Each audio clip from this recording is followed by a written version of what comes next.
बिस्मिल्लाहिर्रहमानिर्रहीम अस्सलाम वालेकुम। लास्ट मंथ काफ़ी ज़्यादा गर्मी थी। अल्लाह का शुक्र है 2-3 दिन रेगुलर बारिशें होने से मौसम जो है काफ़ी ठंडा हो चुका है।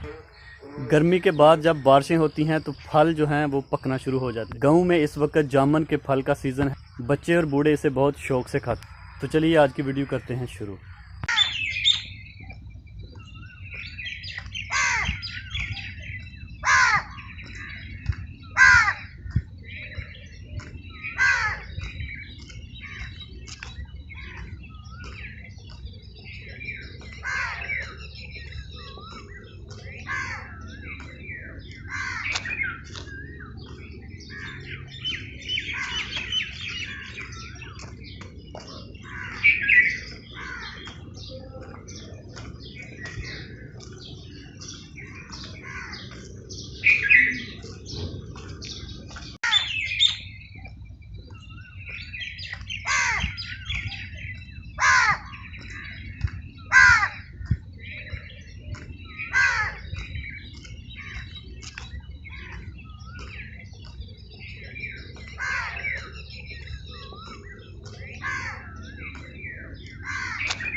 पैर बाहर काट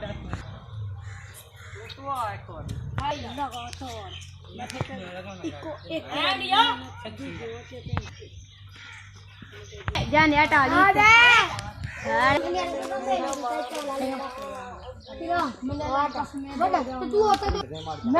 ये आए हैं छुट्टी छुट्टी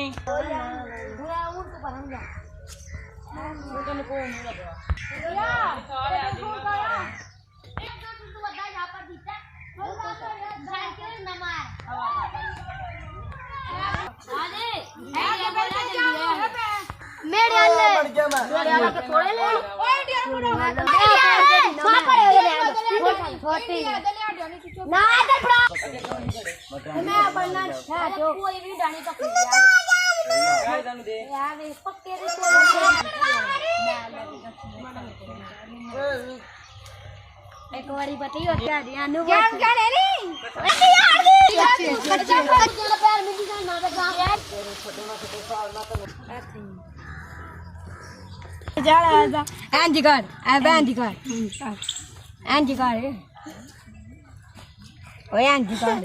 सामने कर उतर मुंह फेस